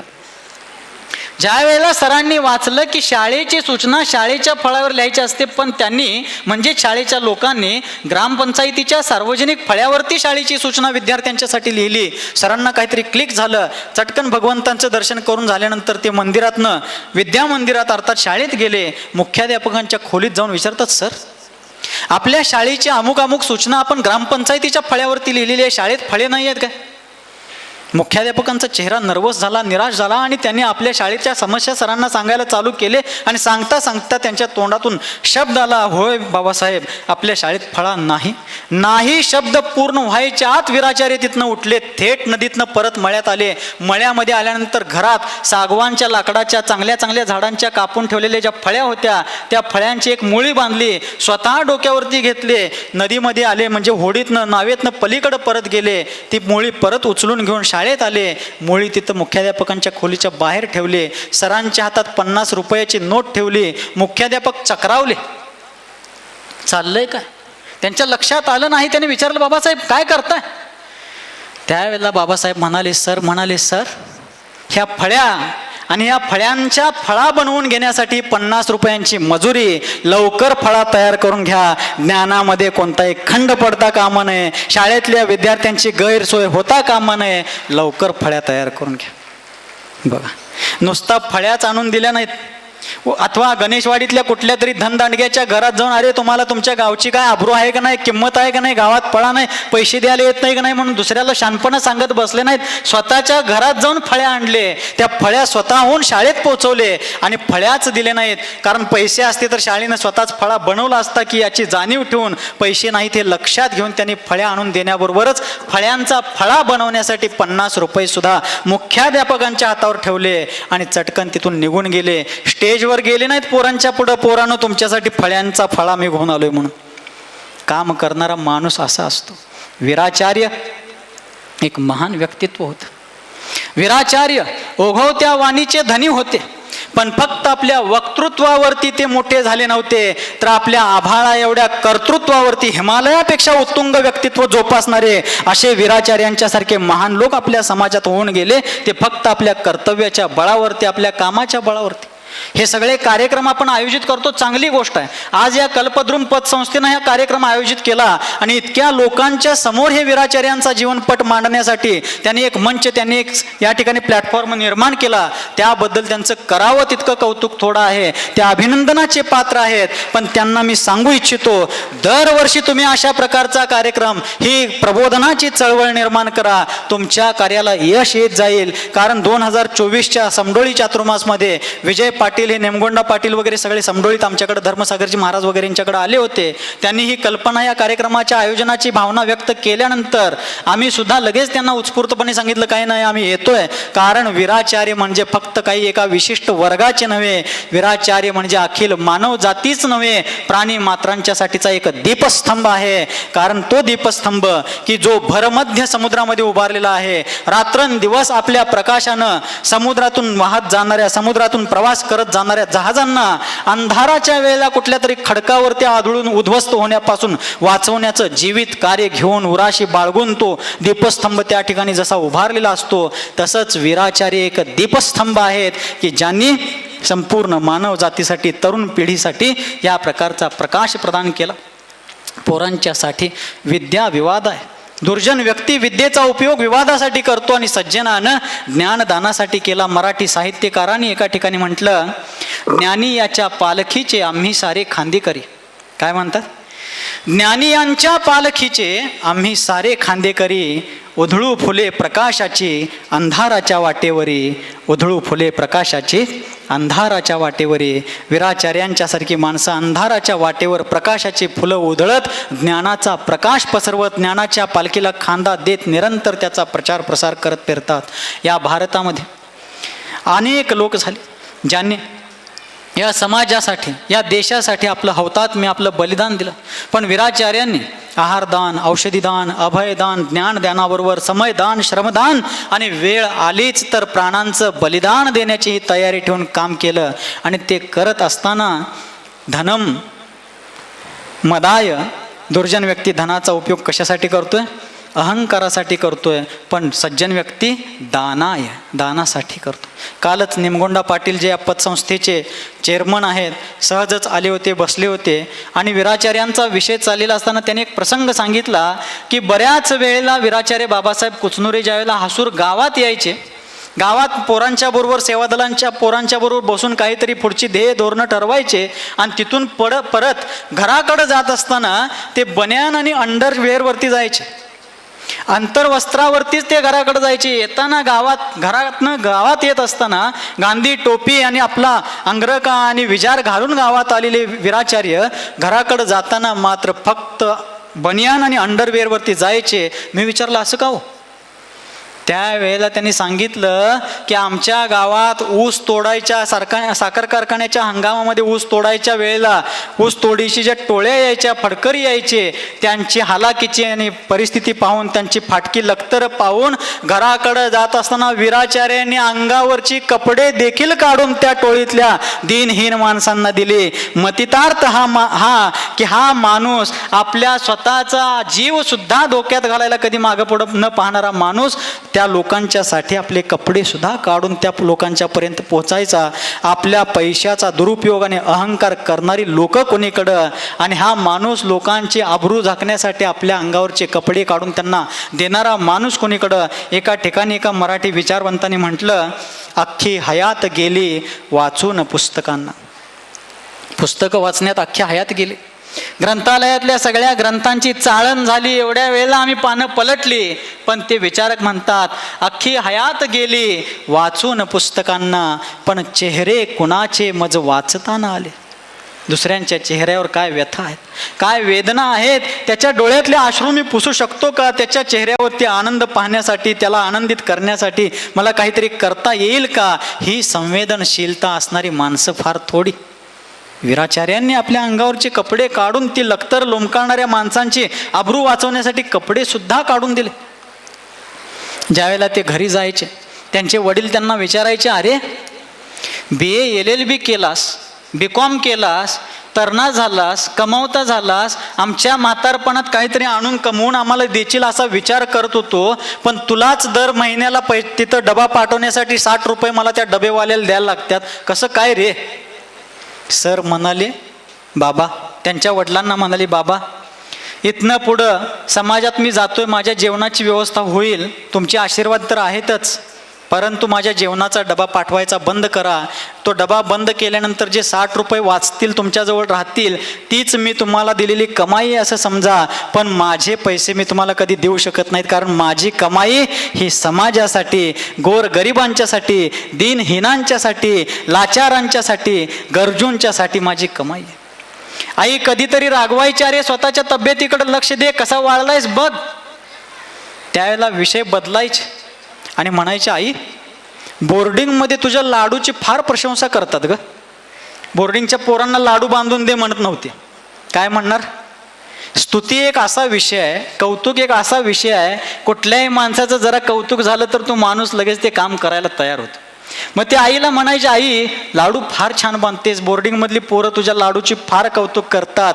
एवढं म्हणल्याबरोबर आईचा राग जायचा, पोरांच्यासाठी लाडूचा डबा भरून द्यायचे. म्हणजे स्वतःसाठी लाडू चिवडा मागायचं राहिलं, बोर्डिंगच्या पोरांची चिंता. अहो रात्र समाज, संस्कृती, युवा पिढीची चिंता करणारा हा नररत्न. म्हणूनच ज्यांनी जर्जर झालेल्या श्रमण परंपरेला पुनरुद्धारित केलं त्यांना प्रथमाचार्य म्हणतात, आणि व्यसनात भरकटलेल्या युवा पिढीला ज्याने मानवतेचा महामंत्र दिला त्यांना वीराचार्य म्हणतात. असे बाबासाहेब कुचनुरे आपल्या समाजामध्ये होऊन गेले. पण नुसता टाळ्या वाजवून त्यांच्याबद्दल विनयांजली होणार नाही. त्यांच्यासारखा आणखीन एखादा वीराचार्य घडावा म्हणून आपल्याला काहीतरी करता येईल का, याच्यासाठी तुम्ही आपण सगळेजणच प्रयत्न करूया. वीराचार्यांचं काम कसं होतं? ज्यावेळेला कोणत्याही पूजेसाठी, कोणत्याही कार्यक्रमासाठी, सामाजिक धार्मिक कार्यक्रमासाठी स्वयंसेवकांना घेऊन ते त्या ठिकाणी जायचे, त्यावेळी तिथं काम करायचे. पोरं त्यांच्याजवळ, त्यांच्यासोबत गेलेली पोरं विचारायची, सर आम्ही कोणता विभाग घेऊ, आम्ही काय काम करू? त्यावेळेला ते त्यांची योग्यता पाहून सांगायचे की तुम्ही अमुक गावचे मुलं तुम्ही भोजन विभाग सांभाळा, तुम्ही अमुक गावची मुलं तुम्ही त्यागी विभाग सांभाळा, तुम्ही अमुक गावची मुलं अशा हे प्रकारचं काम करा. सगळ्यांना सगळी कामं द्यायचे. स्वतः वीराचार्य कोणतं काम करायचो? काय नाही, स्टेजवरती बसायचं, आलेल्या सेलिब्रिटी असतील, मोठमोठे मंडळी असतील, त्यांच्यासमोर कोचवरती बसायचं, गळ्यात हार घालायचं, घालून घ्यायचं, बुके घ्यायचं, फोटो काढून घ्यायचं, हे काम करत होते ना. हाच विभाग त्यांचा. कोणता? सगळ्या पोरांना आपापल्या योग्यतेनुसार कामं सोपवल्यानंतर वीराचार्य स्वतःकडे एकच विभाग घ्यायचे, तो म्हणजे आलेल्या लोकांची चपलं रॅकमध्ये व्यवस्थित ठेवणे आणि त्या परिसरातली संडास बाथरूम खराट्यानं साळुत्यानं घेऊन स्वच्छ धुवून काढणे. हे काम तो वीर शिरोमणी करत होता. आणि आज एवढ्या लोकांना त्यांनी घडवलं ते एवढ्याच जीवावरती, कारण त्यांनी कुठला स्टेज बघितला नाही, कॅमेरा बघितला नाही, कार्यक्रम बघितला नाही. ते फक्त आणि फक्त झवटत राहिले समाजासाठी, संस्कृती आणि संस्कारांच्यासाठी. कार्यकर्ते कसे तयार होतात? आज कोणी मध्यवर्ती सेवा दलाच्या पदाधिकाऱ्यांनी किंवा कोणत्याही संस्थेच्या पदाधिकाऱ्यांनी आमच्यावरती हा काय शरसंधान आहे का असं समजू नये. कारण आपल्यावरती ओढून घ्यायची माणसाची एक सवय फार वाईट असते. तुम्हालाच आहे असं नाही, माझ्यातही असू शकते, मलाही असू शकते. परंतु व्यक्तिगत कोणी कोणावरती ओढून घेऊ नये. समाजाची एक मानसिकता एक फार विचित्र आहे. काय? आज कल्पनेमध्ये काल्पनिकतेच्या बळावरती उभा राहून बरं बोलणारा माणूस समाजात चालतो, पण सत्याच्या धर्तीवर उभा राहून खरं बोलणारा माणूस समाजाला चालत तो डोळ्यात टोचत असतोय, किंवा असं का बोलला. अरे मी एखाद्याला चांगलं बोललो, मी दुसऱ्या कोणाची निंदा केलो नाही, पण एखाद्याची स्तुती केलो, काय चुकलो मी? म्हणजे मीच नव्हे, कोणाचंही घेऊन चला, पण ते आवडत नसतं. आज एखाद्याबद्दल चांगलं बोलणं सुद्धा अपराध घडतो, अपराधासारखं घडतं. तर आज कुठल्याही मध्यवर्ती असू दे किंवा कुठल्याही दक्षिण भारत जैन सभा असू दे, किंबहुना कोणत्याही संस्थेबद्दल मी शरसंधान करत नाही, पण आपल्याला कार्यकर्ते घडवायचे आहेत तर वीराचार्यांच्या सारखं व्हावं लागेल. कारण वीराचार्य बाबासाहेब कुचनुरे जेव्हा काम करायचे ते स्टेज विभागाकडे कधी जातच नव्हते. जेव्हा धर्मसागर महाराजांनी सांगितलं की जेव्हा वीराचार्यांचं निधन झालं, त्यांचं समाधी झालं आणि त्यांची पुण्यतिथी घेण्यासाठी ज्यावेळेला फोटोची गरज पडली, त्यावेळेला फोटोसाठी पळापळ व्हायला लागली, कारण त्यांचा स्टेजवर असणारा सत्कार करून घेतानाचा किंवा कोणताही फोटोच सापडत नव्हता. का? तर ते कधी स्टेजवर जातच नव्हते. स्टेजवर फक्त प्रबोधनासाठी, व्याख्यानासाठी, सत्कार करून घेण्यासाठी जात नव्हते, सत्कार्य करत राहिले. म्हणून आज ते नसताना सुद्धा त्यांचा अप्रत्यक्षरित्या सत्कारच या ठिकाणी होतो आहे. म्हणून सत्काराच्या मागं लागायची गरज नाही, सत्कार्याच्या मागं लागूया. सत्कार आपल्या आपण होतो. वीराचार्य ज्या वेळेला मुलांना घेऊन जात होते त्यावेळेला त्यांच्यासाठी कुठली सेपरेट रूम असत नव्हती. ते पोरांच्या बरोबर पोरांना जिथं जागा दिली जायची, स्वयंसेवकांना कार्यकर्त्यांना जिथं त्या आयोजकांच्या द्वारे जागा दिली जायची, त्या पोरांच्या बरोबर त्याच घोळक्यात झोपायचे. त्यांच्यासाठी त्यांच्याबरोबर बनवलेले तसलंच जेवण जेवायचे. त्यांच्यासाठी स्वतंत्र जेवणाची व्यवस्था नाही, त्यांच्यासाठी स्वतंत्र खोलीची रूमची बुकिंग नाही, त्यांच्यासाठी दुसरी कुठली सुविधा फॅसिलिटी नाही. सर्वसामान्य कार्यकर्त्यांच्या प्रमाणे ते राहिले आणि म्हणून कार्यकर्त्यांची फौज घडली. म्हणून शिवखेरा नावाचे एक प्रसिद्ध विचारक, वक्ते आणि लेखक होऊन गेले आहेत आत्ता सध्या बहुतेक. ते म्हणतात, एका मेंढीच्या मागून येणाऱ्या 100 सिंहांना मी घाबरत नाही. काय म्हणतात? एका मेंढीच्या मागून येणाऱ्या 100 सिंहांना मी घाबरत नाही, पण एका सिंहाच्या पाठीमागून येणाऱ्या एका सिंहाच्या पाठीमागून येणाऱ्या 100 मेंढ्यांना मात्र मी फार घाबरतो. का? नेता सिंह आहे. नेता कोण आहे? मागं 100 सिंहांची सेना आहे, पण नेता कोण आहे? मेंढी आहे. त्या सेनेला घाबरायची काही गरज नाही. पण जी सेना मेंढ्याने भरलेली आहे, पण त्यांचा नेता सिंह आहे, ती सेना भीम पराक्रम करणार. तसंच वीराचार्यांच्या सारखा नेता, सिंहासारखा भीम पराक्रमी असणारा नेता ज्या वीर सेनेना, ज्या वीर लोकांना प्राप्त झाला, सेवा दलाला प्राप्त झाला, त्याने मोठमोठे कार्यक्रम, मोठमोठे आयोजनं करून दाखवली, इतिहास घडवला, इतिहास रचला. म्हणून आपल्याला सुद्धा वीराचार्यांच्या सारखा साधा माणूस बनला पाहिजे. विद्या विवादाय धनम मदाय शक्ती परेशान परिपीडनाय खलस्य साधोर विपरीत मेतद ज्ञानाय दानाय परिरक्षणाय. दुर्जन व्यक्ती आपल्या शक्तीचा उपयोग दुसऱ्यांचा छळ करण्यासाठी, दुसऱ्यांना त्रास देण्यासाठी करतो, पण सज्जन माणूस आपलं शक्तीचा उपयोग गोरगरिबांच्या रक्षणासाठी, धर्म आणि धर्मात्म्यांच्या संरक्षणासाठी करतो. याचं ज्वलंत उदाहरण म्हणजे 1983-84च्या दरम्यान बाहुबलीवरती जो प्रसंग आला होता, ते सांगण्याची काही गरज नाही. त्यावेळच्या असणाऱ्या सगळ्या ज्येष्ठ मंडळींना त्याच्याबद्दल परिचय आहे, त्याच्याबद्दल माहिती आहे.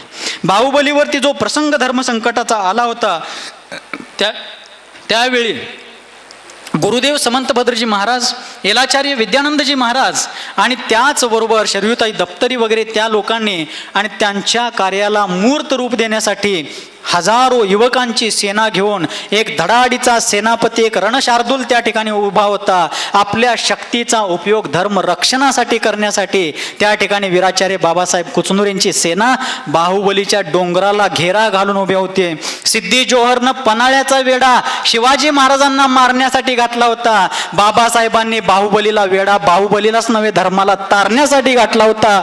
अशा प्रकारे शक्तीचा सदुपयोग वीराचार्यांनी केला. म्हणून सज्जनाजवळ असणारी तीच वस्तू दुर्जनाकडेही आहे. दुर्जन तिचा कसा उपयोग करतो आणि सज्जन तिचा कसा उपयोग करतो, यातून आपण काहीतरी प्रेरणा घेऊया. वेळ बरीच झालेली आहे, अजून माझे 5 मिनिटं शिल्लक आहेत. एक प्रसंग फर्ग्युसन कॉलेजचा सांगतोय आणि नक्कीच थांबण्याचा प्रयत्न करतोय. वीराचार्य बाबासाहेब कुचनुरे ज्या वेळेला पुण्याच्या फर्ग्युसन कॉलेजद्वारे व्याख्यानासाठी आमंत्रित केले गेले, त्या ठिकाणी पोहोचले. वेळेचे फार पाबंद होते. आणि तिथं पोहोचल्यानंतर वेळेच्या अगोदरच पोहोचल्यानंतर त्यांनी पाहिलं की त्या कॉलेजची मुलं आणि कर्मचारी स्टाफ जे आहेत ते कॉलेजच्या प्रांगणामध्ये जिथं व्याख्यान होणार आहे तिथं चटया मॅट सतरंजा आणि खुर्च्या लावण्याच्या ते करण्याच्या कामात लागलेले आहेत. कोण कुठल्या कोपऱ्यात असणारा कचरा झाडून काढत आहेत. आणि असं करत असताना बाबासाहेब तिथं पोहोचले. काम करणारा हा चळवळीचा माणूस तिथं गेल्यानंतर त्या पोरांना त्यांनी सांगितलं नाही, सरळ त्या शिक्षकांच्या आयोजकांच्या खोलीगाळा गाठलं नाही, मी आलोय, मला बसायला जागा कुठं देत आहे, माझ्यासाठी व्यवस्था काय विचारायला गेलेच नाहीत. मैदानात काम करणाऱ्या पोरांच्या ग्रुपमध्ये शिरले, तिथला साळुता कराटा घेतले आणि मैदानात पडलेले कागदाचे बोळे कचरा गोळा करायचं काम करू लागले. शाळेच्या पोराने कॉलेजच्या पोराने विचार केलं एक पुण्याच्या कुठल्या तरी आसपासच्या गावातनं आलेलं शेतकरी आहे वाटतं. का डोक्यावर साधी गांधी टोपी, अंगावरती भट्टीचे कपडे, कसले साधे चुरगळलेले खादीचे कपडे. इथं दिसतंय काय? हा, आज यांना कोण टोपी घातली नाही, बघायला लागलाय काय? वाक्याकडे लक्ष आहे काय माझ्या? यांच्या डोक्यावर कोण टोपी घातलेली? कारण टोपी घालणारा आणि टोपी घालून घेणारा हा माणूसच नव्हता, पण ही साधी वेशभूषा असणारा माणूस तिथं होता. त्या लोकांना, त्या पोरांना वाटलं बहुतेक कोणतरी आसपासचा शेतकरी आहे, त्याने सुद्धा हे खराटा लोट, त्या खुर्च्याला ही सतरंजी टाक. लोक त्यांनाच काम सांगू लागली की जो आज त्यांना मार्गदर्शन करायला आला. पण वीराचार्यांनी सांगितलं रे कोणाला कामं सांगायला लागलाय? त्यांनी तोरा दाखवला नाही, त्यांनी त्या पोरांना कुठल्याही प्रकारे तंबी दिली नाही, स्वतःचा परिचयही दिला नाही. ते काम करत राहील.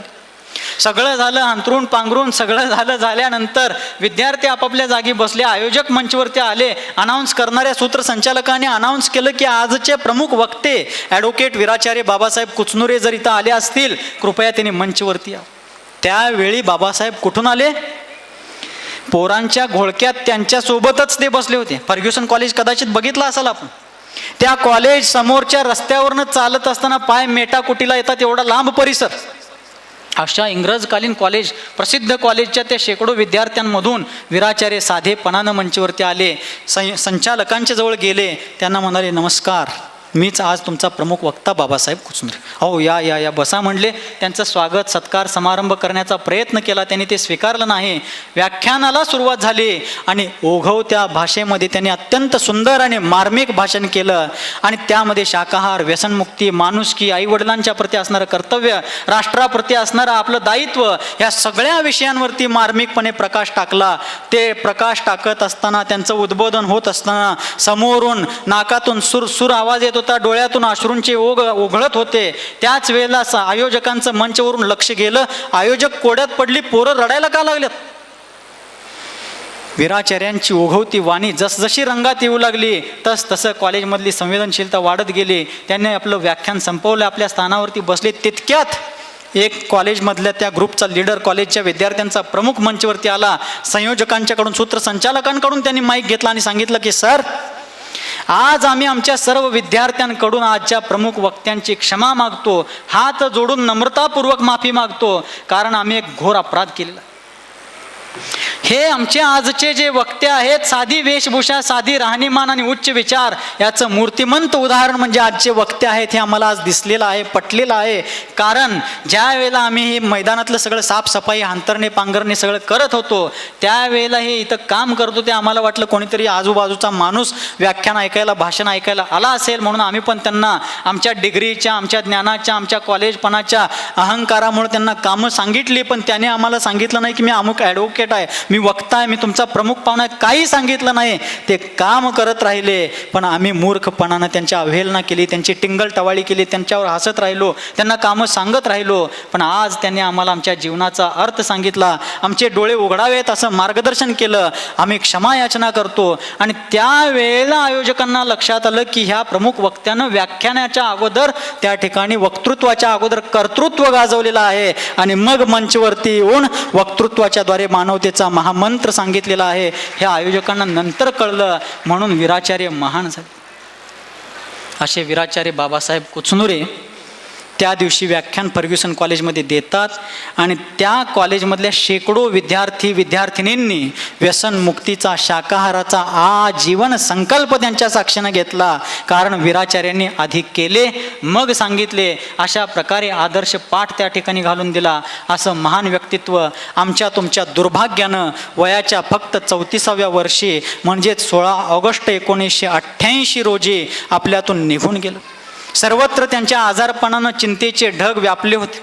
गावागावामध्ये मंदिरामध्ये नमोकार मंत्राचा अखंड जाप चालू असताना पहाटेची 5:30ची वेळ होती. गावागावातले सेवा दलाचे कार्यकर्ते, सदस्य, पदाधिकारी चिंतित होते. आमचे धर्मसागरजी महाराज सांगतात की मी सुद्धा आमच्या गावच्या पोरांना घेऊन गावातल्या मंदिरामध्ये नमोकार मंत्राचे जाप करत बसलो होतो. आणि भर सकाळी ऐन सकाळी खबर आली, बातमी मिळाली की सर आमच्यातून निघून गेले. 16 ऑगस्टच्या पहाटेच्या 5:30 वाजता निघून गेले. म्हणूनच कोणीतरी म्हटलं, उष काल होता होता काळ रात्र झाली. ज्यांच्या निमित्तानं जैन समाजामध्ये उषः काल कुठंतरी होत चालला होता, पण दुर्भाग्यानं तो उषः काल 5:30 पहाटेचे वाजले होते. थोड्याच वेळानं सूर्य उदय होणार होता, पण हा धर्म सूर्य सकाळच्या 5:30 वाजता निघून गेला. घनघोर अंधकार व्याप्त झाला, कंठ दाटून आले, डोळे वाहू लागले, पण नियती पुढं कोणाचं काही चाललं नाही. वीराचार्य निघून गेले. ते जरी निघून गेले असले तरी त्यांच्या आदर्श, त्यांचे विचार आजही आमच्यात आहेत. म्हणून कोणीतरी विचारकांनी एका ठिकाणी म्हटलेला, ते म्हणतात, असा जन्म लाभावा की देहाचा चंदन व्हावा. असा जन्म लाभावा की देहाचा चंदन व्हावा. आयुष्य संपले तरी सुगंध दरवळत राहावा. आयुष्य संपले तरी सुगंध दरवळत राहावा. वीराचार्यांचं आयुष्य संपून जवळजवळ 40 वर्ष होत आली, पण अजूनही तो सुगंध दरवळतो आहे. आपण त्या प्रकारचा आदर्श घेण्याचा प्रयत्न करूया. आपणही वीराचार्यांना घडवूया. समाज, कार्यकर्ते, पदाधिकारी यांच्यामध्ये कोणतीही दरी असू नये. समाज, कार्यकर्ते आणि पदाधिकारी यांच्यातली दरी मिटून जाऊ दे. सगळे एकत्र येऊया. 13 पंथ, 20 पंथ हे सगळं सोडून देऊन फक्त जिनेंद्र देवांचे अनुयायी, देवशास्त्र गुरूंचे उपासक म्हणून धर्मपुरुषार्थ करूया. आणि नवीन पद्धतीनं आपल्या धर्मपुरुषार्थाला वाट देऊन समाजाला एकसंध करण्याचा प्रयत्न करूया. समाजातल्या ज्वलंत समस्यांना मिटवून एकसंध होऊन समाजाला नवीन उंचीवरती नेण्याचा प्रयत्न आपण सर्वजण करूया. आयोजकांनी फार चांगल्या पद्धतीने हे प्रबोधनाची चळवळ उभी केली.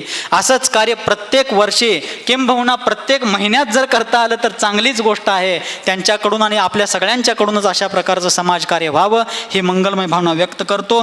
तासाभरामध्ये माझ्या वाणीच्या निमित्तानं कोणाला ठेच पोहोचली असेल, कळत न कळत, तर सर्वांची क्षमा याचना करतो आणि वाणीस विराम देतो. अहिंसा परमो धर्म की जय. भले पूज्य निर्यापक श्रवण विद्यासागर गुरुदेव की, भले समस्त मुनी संघ की जय. यानंतर मी डॉक्टर शांतिकुमार पाटील कृषी शास्त्रज्ञ यांना विनंती करते की त्यांनी संकल्पपत्राचे अभिवाचन करावे.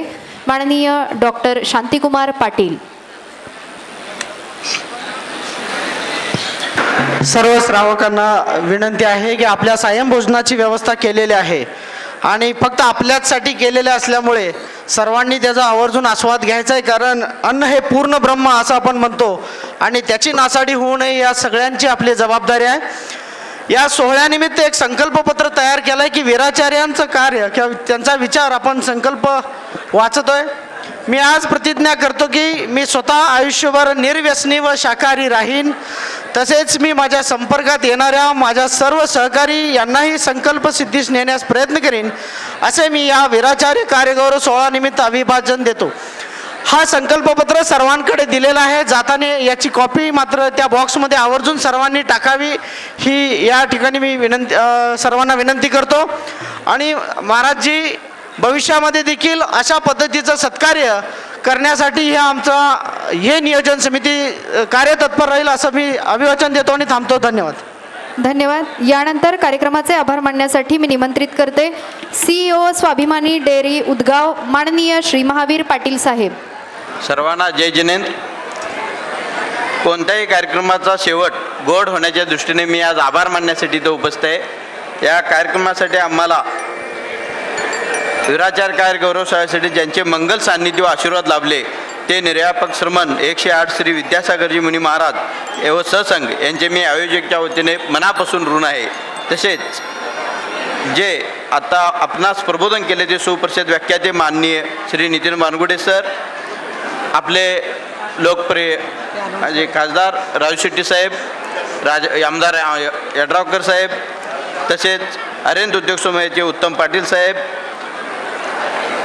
दक्षिण भारत जैन सभेचे अध्यक्ष भालचंद पाटील साहेब, दक्षिण भारत जैन सभेचे चेअरमन माननीय रावसाहेब पाटील साहेब, वीर सेवादल मध्यवर्ती समितीचे अध्यक्ष बाळासाहेब पाटील साहेब व वीर सेवादल मध्यवर्ती समितीचे उपाध्यक्ष श्री सुभाष मगदूम साहेब, या सर्व मान्यवरांचे मी या समितीच्या वतीने आभार मानतो.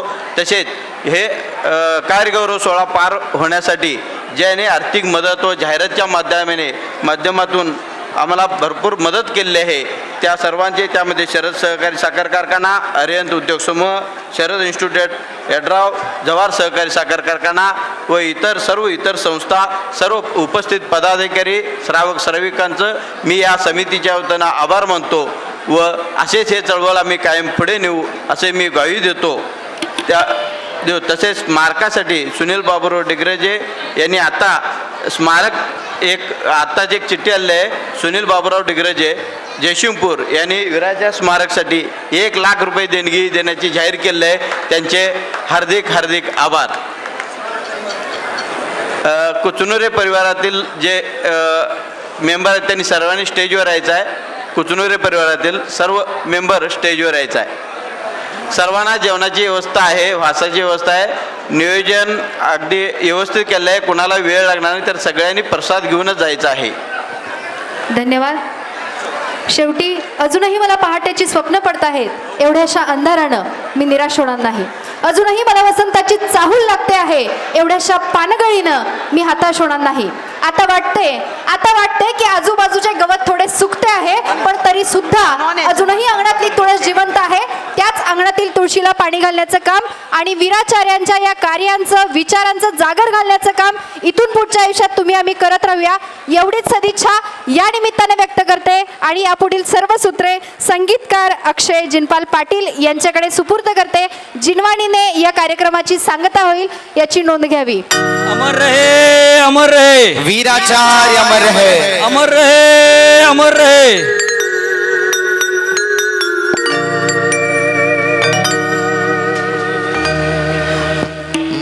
माता तू दया करके कर्मों से छुड़ा देना, इतने से विनय तुमसे चरणों में जगा देना.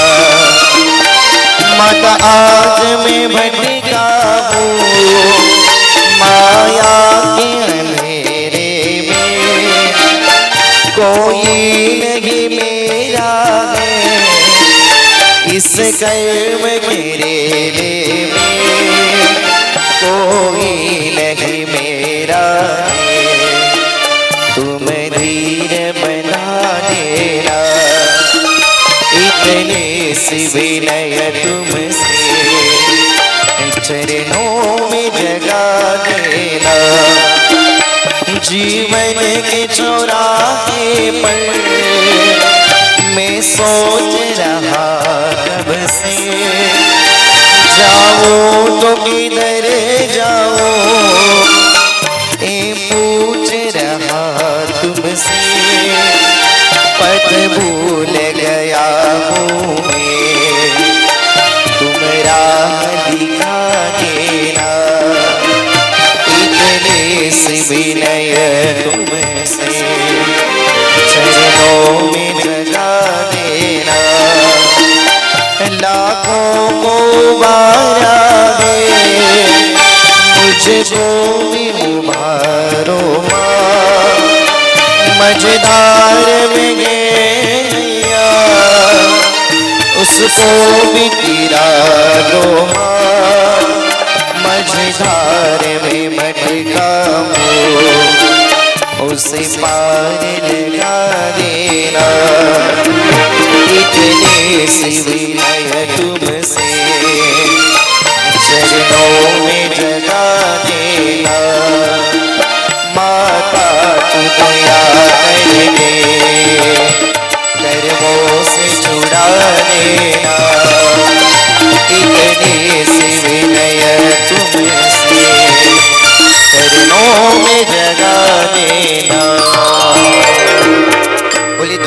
सांग जिनवाणी माता की अमर है अमर है अमर है अमर है. आलेल्या सर्वांचंच पुन्हा एकदा या संस्थेच्या वतीने सर्वांचे आभार मानतो. सर्वांना धन्यवाद देतो. सर्वांना जय जिनेंद्र. सर्वांना आवर्जून एक विनंती आहे की सर्वांनी भोजन करूनच परतायचं आहे, कारण तुम्ही आलेल्या संख्येच्या हिशोबाने सर्व काही बनवलेलं आहे. तर सर्वांनी भोजन करूनच भासा करूनच परतायचं आहे. धन्यवाद.